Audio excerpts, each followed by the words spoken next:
La Ligue de protection des oiseaux est une association nationale qui a plus de 100 ans. C'est une association qui a pour objet social la défense de la biodiversité, plus particulièrement les oiseaux, puisque à l'origine on ne s'occupait que des oiseaux pour nous orienter ensuite sur les mammifères, reptiles, batraciens. Au niveau national, c'est à peu près 72 000 adhérents et au niveau Auvergne-Rhône-Alpes, c'est environ 12 000 adhérents.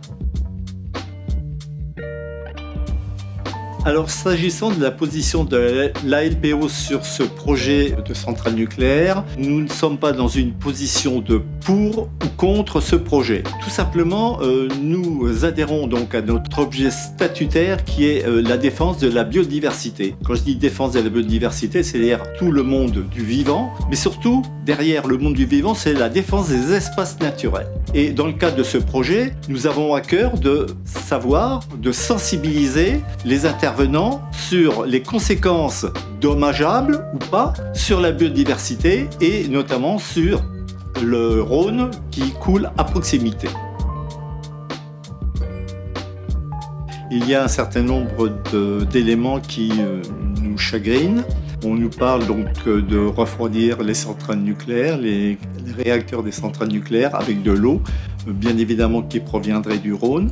Et c'est un souci majeur pour nous parce que le niveau de l'eau, de par le réchauffement climatique, de par l'absence de pluviométrie en été, risque de fragiliser le peu de diversité floristique ou faunistique sur le site. Ce qui nous gêne aussi, c'est un combat que nous avons mené il y a quelques mois pour faire obstacle à la construction d'un barrage sur le Rhône.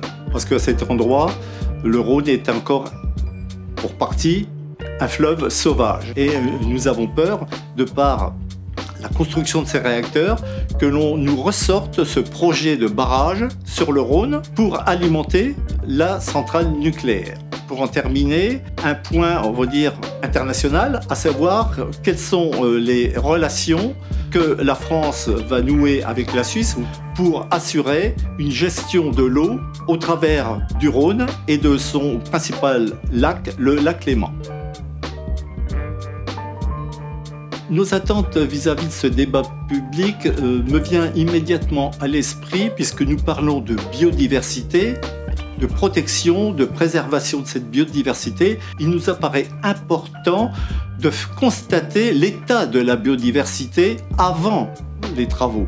Parce que pour savoir quel est l'impact des travaux sur la biodiversité, il y a une simple règle de comparaison, ce qu'il y a avant et ce qu'il sera possible de déterminer, de recenser après.